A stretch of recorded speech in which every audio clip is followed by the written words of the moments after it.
Hello to the world and to the kingdom citizens. I greet you in the precious holy name of Yeshua Messiah, Yeshua HaMashiach, who said in his word, John 8:32, and ye shall know the truth, and the truth shall make you free. Hi, I'm Dr. John Curry, and welcome to the Embassy of the Kingdom of Heaven on Earth. If you want to follow this podcast, please subscribe to JC Global Embassy TV1. Ring the bell and hit the thumbs up button. Today's message is, what is the problem in Africa? I believe it is the same problem in America. Again, what is the problem in Africa? I believe it's the same problem in America, which simply says there are some corrupt black leaders being used by white European puppet masters in order to continue genocide on black people with the same old ingredients called the 5 P's: power, popularity, property, prestige, and pomposity. You see, we have to know that Africa is the richest continent in the world, second to none. But yet, Africa houses the poorest people in the world. When you're in Africa and you're walking around, as some of my colleagues have said over the years, and I soon will find for myself sometime next year, when you're in Africa, you're walking on gold, you're walking on diamond, you're walking on cobalt, you're walking on manganese, you're walking on all of these things that goes to all other places over the world. But yet Africa has not been able to get what she needs for herself that is right underneath her feet. So we're going to talk about some of these things. And I want to give a shout out to Professor PLO Patrick Lumumba of Kenya. That's what I said. Professor PLO Patrick Lumumba of Kenya. And if you're watching this, sir, I am honored to be one of your students, as well as to be able to take some information that you've given already, to use that as well as to add my own to it as far as the continent of Africa and America. You see, Africa has the greatest universities, but do not use their students to build Africa. The question is, why is that? Why are they using China to build Africa? The students in Africa are told to go and subdue the world. But what the students are finding out, that the world is coming to subdue Africa. Africa cannot, at this point, to a full degree, feed herself. With all of the riches in the world, she finds it very difficult to feed herself. And that has to stop. And this is why it's so important for the diaspora all over the world to be able to go back home to the continent of origin and help Africa do what we know Africa can do. Not only before we get there, but when we get there, we know Africa can do much, much more than she has been doing. Only if she can get rid of some of those parasites that come from China, come from Germany, come from America, basically come from all over the world, to keep Africa from striving to be what we know she can be. You see, Africa, in the continent of Nigeria, in the country of Nigeria, they have 250 million people with a population, 250 million population. And they have $500 billion in economics, but the president travels all the way to other countries in order to be treated with his health condition. Now, what does that mean? That means that if you have a country of 250 million people, and you have an economic system that produces 500 billion, why are you going to other countries to get your physical? If not get your physical, or just to be treated in other countries rather than to be treated in Nigeria? Africa has great universities. has PhDs, engineers, and much, much more, but yet Africa does not produce the economic impact that she needs to produce for the continent. Africa produced many, many civil engineers, but yet the Chinese are building the roads. The question would be why? Well, it could be because there are many, many corrupt leaders that are getting money underneath the table in order for China to come in and to use the Chinese rather than to use her own citizens. Africa produced medical doctors, but isn't this amazing? India do most of the treatment in Africa. They get most of their treatment from India. They're producing all of these medical doctors, but many of these corrupt leaders are getting money underneath the table, so they're allowing India to come and basically practice on the Africans in the continent of Africa. You remember I said earlier that there are the ingredients, they're called the 5 Ps. You see, when you've been colonialized for many, many years, decade after decade, and you finally get a chance to make some money, if your character is not in line, you will submit to the ingredients of the 5 Ps. And what are those 5 Ps again? Power. Some of these corrupt leaders want power. They want to be popular. So how are you going to be popular? They get popular by getting money from the Chinese. And then when they get their money, their children go to the schools in America. They go to the schools in Asia. They go to school in Europe.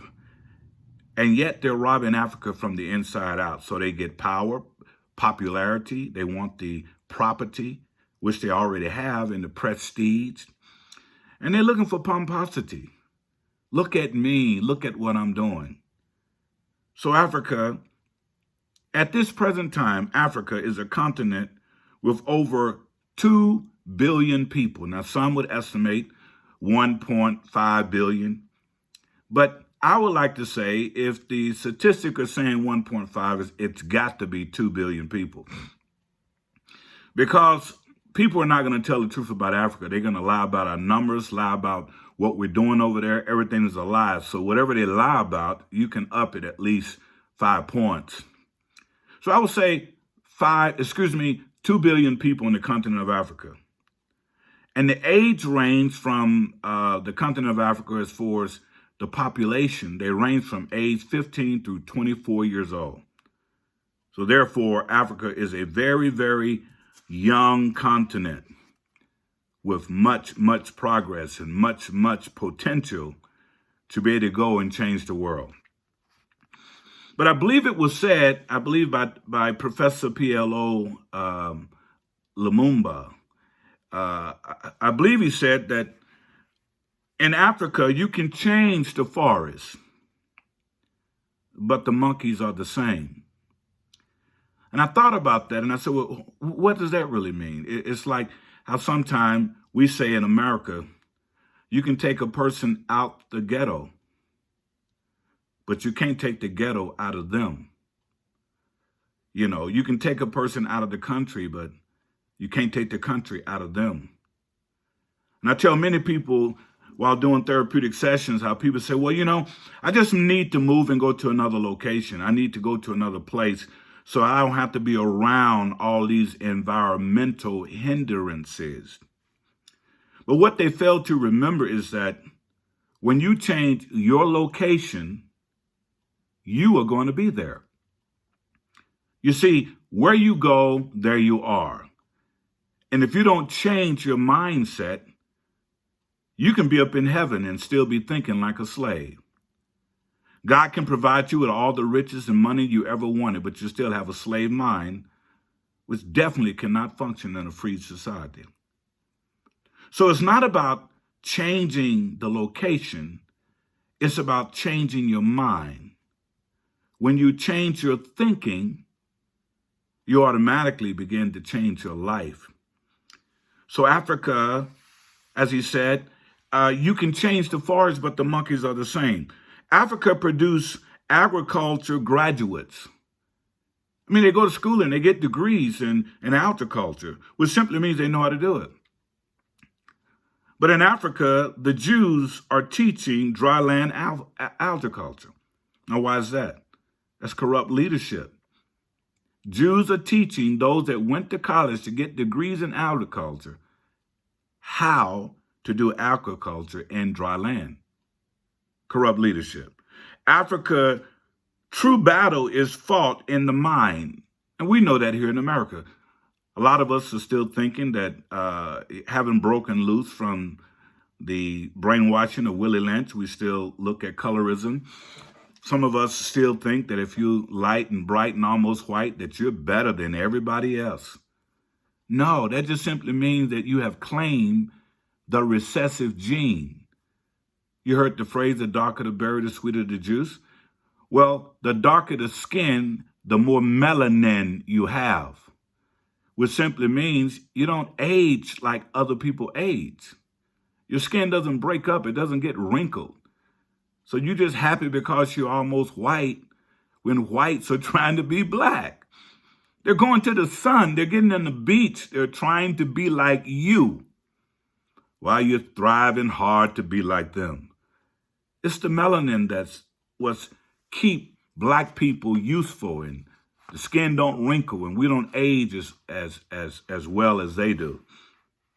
So Africa true battle is fought in the mind, like it is in some of our minds here in America. The other thing, the simple problem of Africa is the problem of leadership. I think I open up with that. The simple problem of Africa is the problem of leadership. What is the problem in Africa? It is simply corrupt leadership. And many times, corrupt leadership in America. When I say corrupt leadership, I'm talking about corrupt black leadership on Africa, the continent, and with us here in the United States of America. When we can get our leaders to stand up and stop taking cotton candy as rewards, something that looks real good, tastes very sweet, and full of air. And you know, when you bite into some cotton candy, there's absolutely nothing there. So Africa has this problem of leadership. You know, I want my stuff. I want my family stuff. I want to be important. I want the prestige. I want the pomposity. I want people to look at me as I'm doing well. Okay? That's our problem, corrupt leadership. Africa need a single currency, and I'm in total agreement with that. You know, you go everywhere else in the world, they got single currency. In Africa, you got per nation, you got a currency.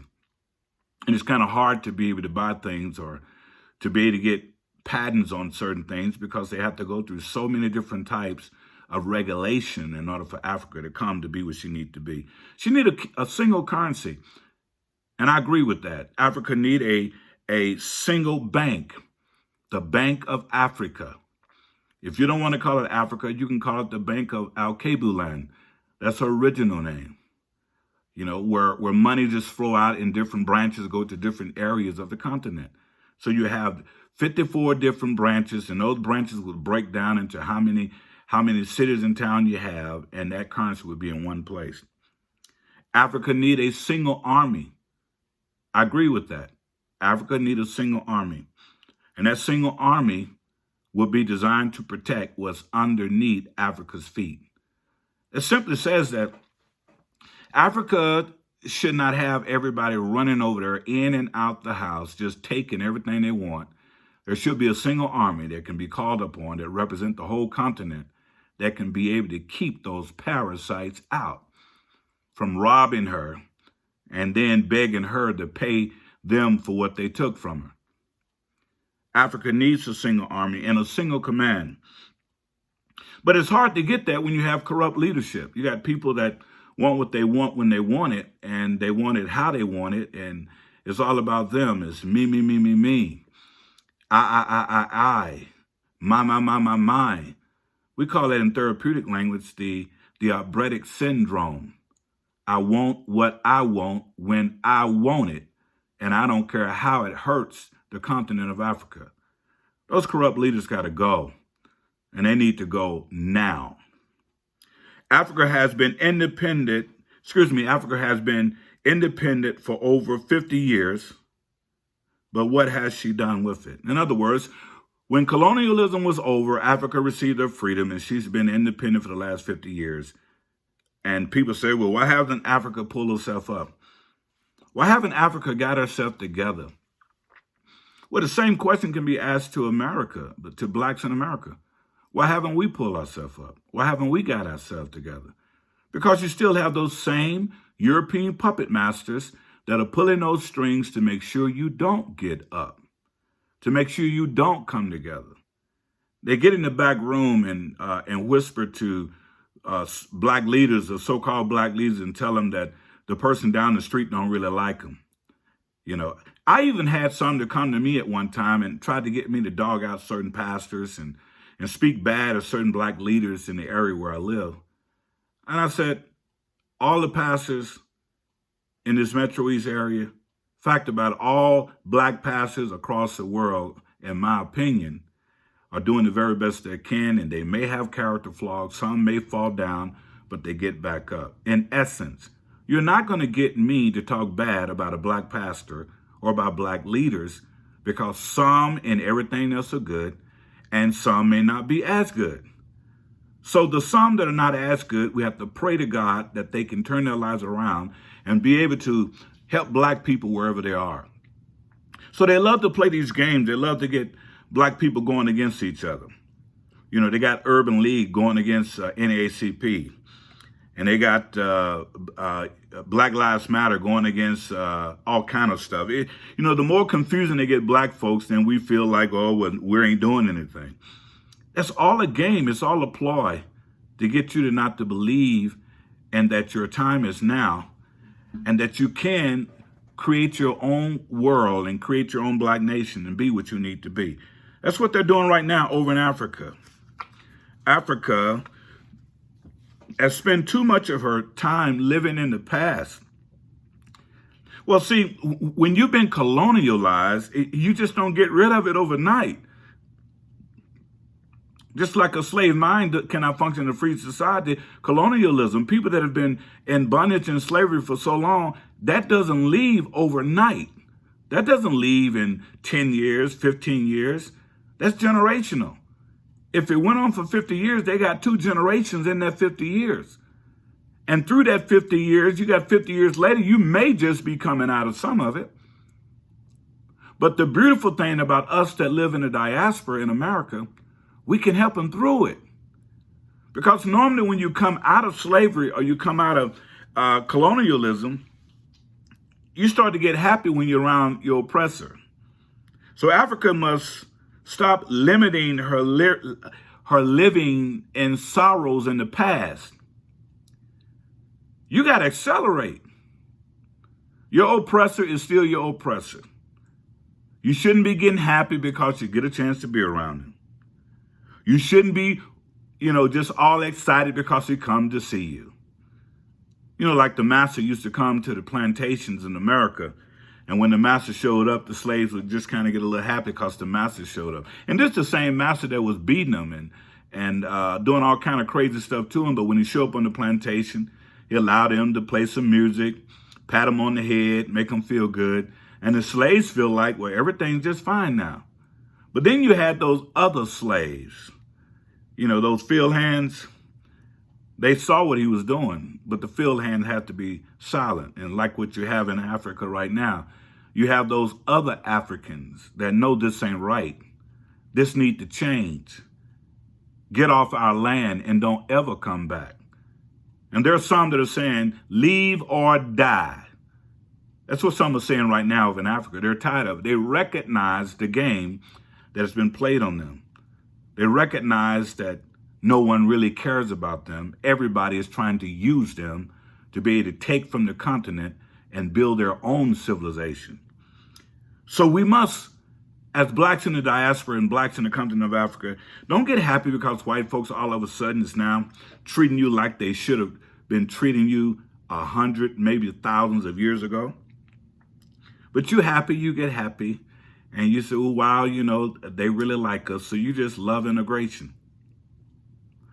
And right now, to my black brothers and sisters over in Africa, don't get deceived by China.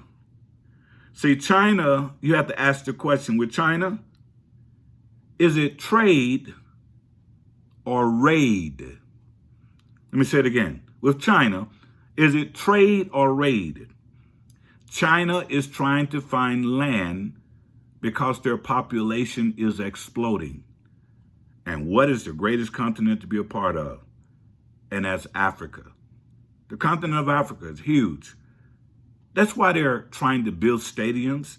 You thinking they're building stadiums for you for soccer or building stadiums for you for that? No, they're building stadiums so they can be able to house their construction. So whenever they want to build certain things, they can build it. Now you can play in those stadiums, but it's a whole nother type of strategy. China is not your friend, African. If you're on the continent of Africa, China is not your friend. You know who China's best friend is? I say China has one best friend.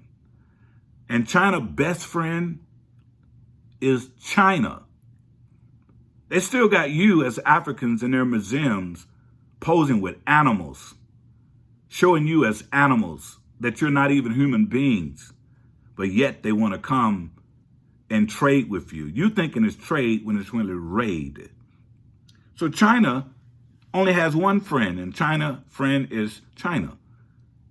In Africa, you're being used because you have poor black leadership, corrupt leadership, and all they want is to think of themselves.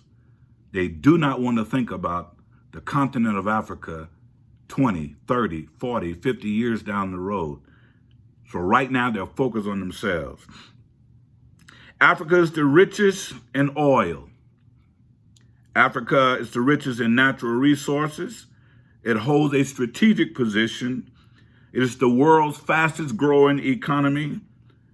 Africa is not only rich, but Africa is super rich when it compares to all other continents and worlds. Africa is home of 54 nations. That's what legally is recorded, but there are some nations that are coming up. Around 2,000 languages. Now just think about that. You know how some people say that blacks in America are stupid, that we're dumb, not knowing that we invented language. We invented the first script. We invented hieroglyphics. We invented pyramids, step pyramid with a ancestor by the name of Imhotep. We're the ones that developed military strategies with King Hannibal and Shaka Zulu and many, many, many others. Our women are just as strong as our men. Fact about it, there was no such thing as women's rights in Africa because women has always had rights. That's where you get the phrase king and queen. They both ruled together.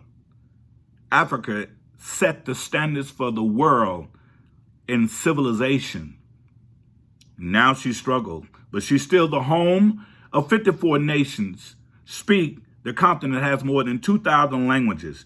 The sub-Saharan Africa has 6 of the world's fastest growing economies. Think about that. 6 of the world's fastest growing economies.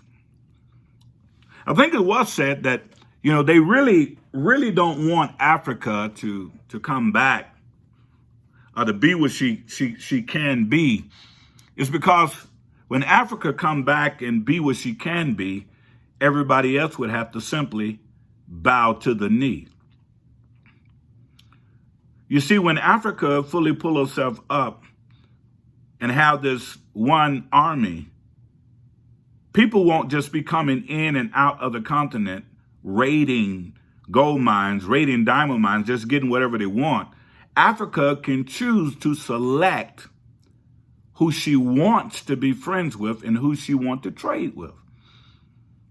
And it'll be an even trade where you're not coming in and taking over everything and then call yourself trying to tell the people in Africa how to act.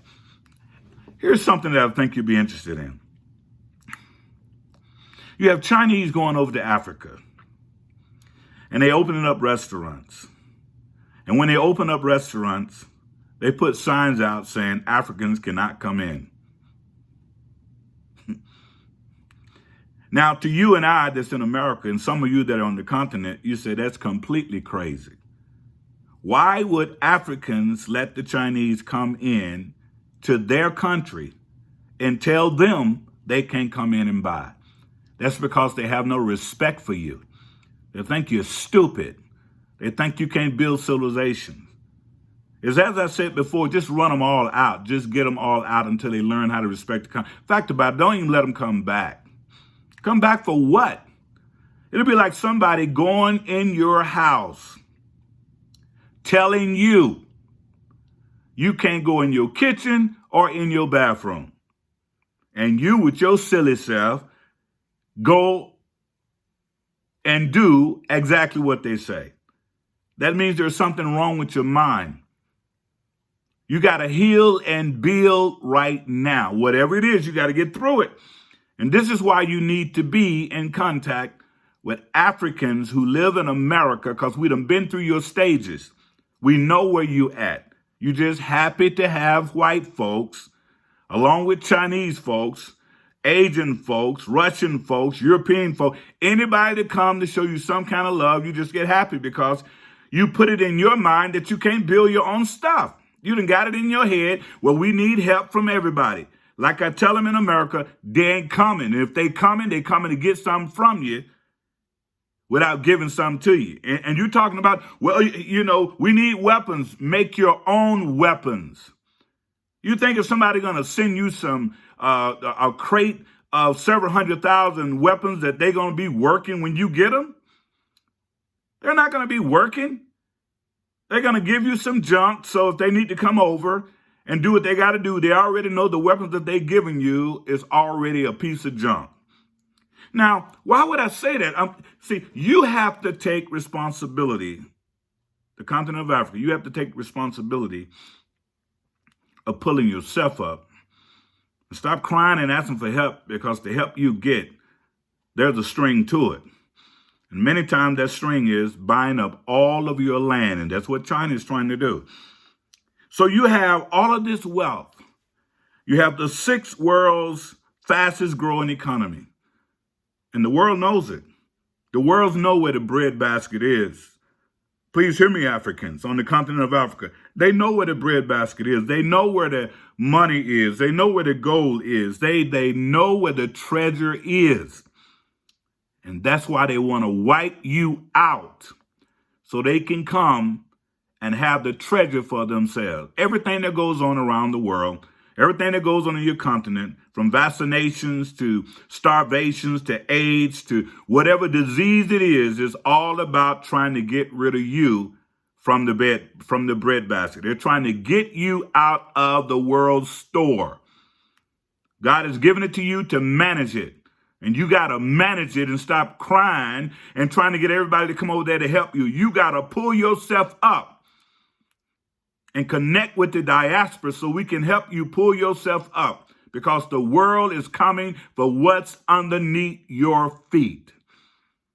My mother said it years ago. She told me when I was a young man going through the house and crying because no food was there. And many times I was going and grab a loaf of bread, and I was, Mom, I want something to eat. I want something to eat. My mother would look at me and she said, boy, stop all that crying when you have a loaf of bread in your hand.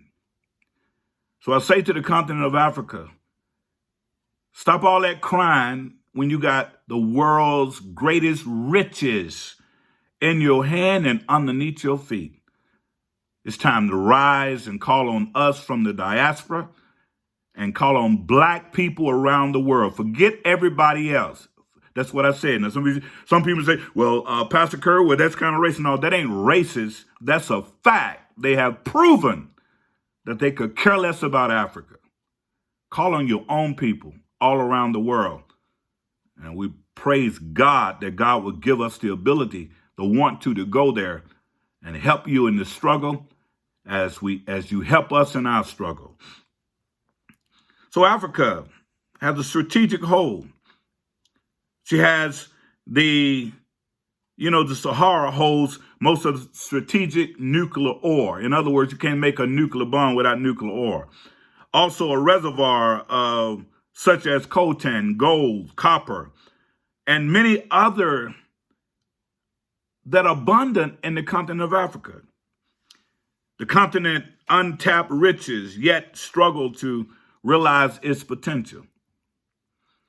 You have to reach out. You cannot allow white Europeans to keep you separated from us anymore. And we cannot allow the white Europeans in America to keep us separated from you anymore. We both need what we need from each other. And that's one love. Black African nation, Black African continent, building time. The riches of Africa, South Africa, you have gold is in her belly. You have uranium and diamonds and fish, and the Democratic Republic of the Republic of Congo have diamonds, gold, and copper, coltan. I can go on and on and on about the wealth that's underneath the continent's feet. All of the nations around the world are getting rich off the continent of Africa's resources. Let me say that again. All of the nations around the world are getting rich off of the continent of Africa's resources.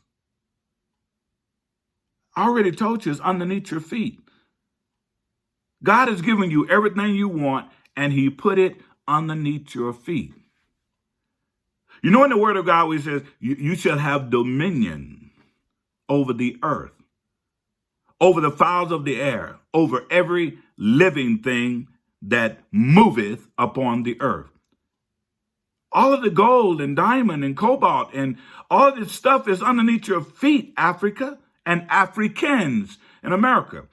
And to some of you black folks in America have got the idea that you're not from Africa, that shows that you have really been brainwashed.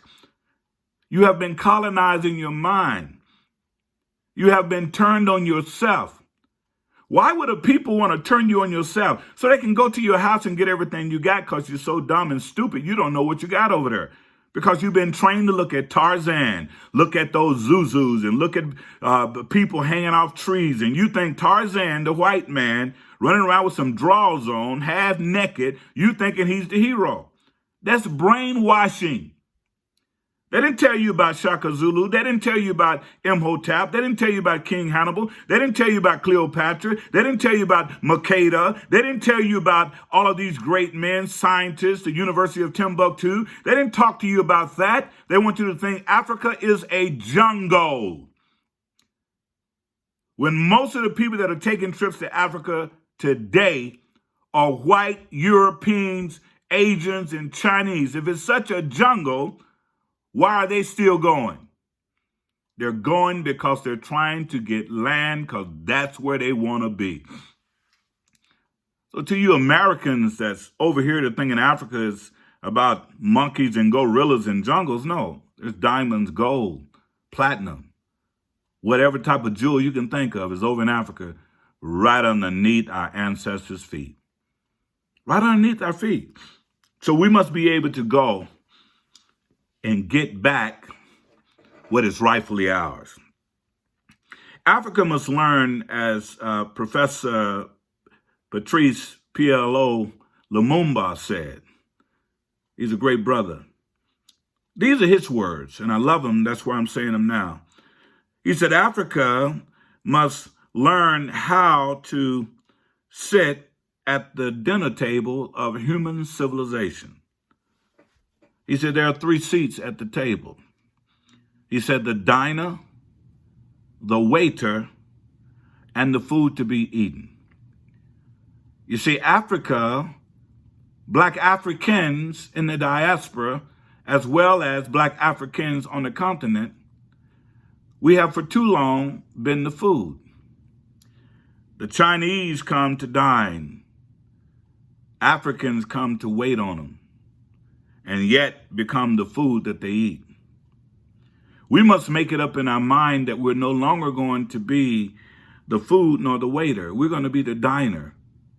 which means that we're going to eat off of the trillions upon trillions of dollars right underneath our feet. I want you to know that no longer can we sit by and complain about VP, Shell companies, and France companies and other companies that are getting rich off of Africa.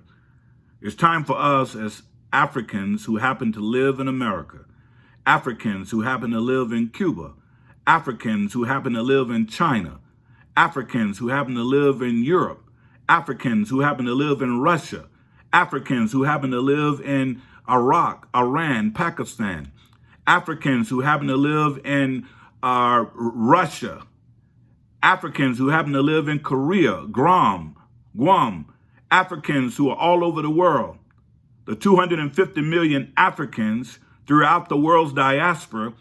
It's time for us to go back to our country of origin and begin to assist, begin to help, begin most importantly to heal each other as we build the Black continent all over again. We must get rid of corrupt Black leadership, not just in the continent of Africa, but the same thing the European puppet masters are doing to the Black leaders in Africa. He's doing the same things to some of these Black leaders in America. I'm not saying all, but some of them want power. Some of them want to be popular. I got a TV program, I'm popular. Some of them want property. Look at me, look at what I got, look at what I drive. Some of them want prestige. When they walk in the room, everybody's supposed to bow. And some of them want pomposity. They want to be looked upon as being very important. And when we do that, we become sellouts. Now, what does sellout mean? Sellout means that you sell your culture, you sell your people for your own benefit. So when you die, because you're going to die, when you die, your people have nothing because now you have nothing. So Africa must be able to plant a tree. You see, the work that I do, and men and women that are my age, we know we probably won't see the benefits of our effort. But Africa, those that are over in Africa right now, that anywhere from 40 and up, I would even say 30 and up, you probably won't see the benefits. But Africa must plant the tree. The next generation will water the tree. That means your sons and your daughters will be able to water that tree. The next generation will prune the tree. That means that your children will be active in this struggle and they will prune that tree. Then the next generation, that means your children's children, that's 4 generations, will be able to sit underneath the shade of the tree and enjoy the wealth of the tree that their forefathers have planted. This is called generational wealth. And each generation should be able to bring forth the wealth that's needed to help support the continent to be the best that the continent can be. And as I close right now, leadership is about thinking forward. Leadership is a mindset to win. Leadership is sacrifice. Leadership is having the ability to be able to do those things that no one else wants to do. And that sacrifice is for your people, as Black people all over the world. We need leaders that are willing to sacrifice themselves, sacrifice even their lives if they have to be, to help their people rise. So what is the problem in Africa? It is the same problem in America. There are some corrupt Black leaders being used by white European puppet masters in order to continue genocide of Black people. using these ingredients, the 5 P's: power, popularity, prosperity, prestige, and pomposity. When we can get black leaders to move past that, we'll be able to not only make Africa, the continent, the breadbasket, the storehouse for the world, to help her to remove all the diamonds, all the gold, all the cobalt, and everything from underneath her feet. And she shall be a beacon light of hope to the world, as she was during antiquity. So I say unto you, those that are in the continent of Africa, hold your head up, stick your chest out. Your time is now, and now is the time to rise. And for those of us in America, hold your head up, stick your chest out, because we in the diaspora, 250 million strong, will soon be able to go back or support our country of origin. And that is the land called Al Cable land. In its original term, you know it as Africa, the land of the blacks. May Yahweh bless thee and keep thee. May Yahweh make his face to shine upon thee. And may Yahweh give you, his people, black people, his peace. In the name of Yeshua and through his blood, amen. God bless. Until next time.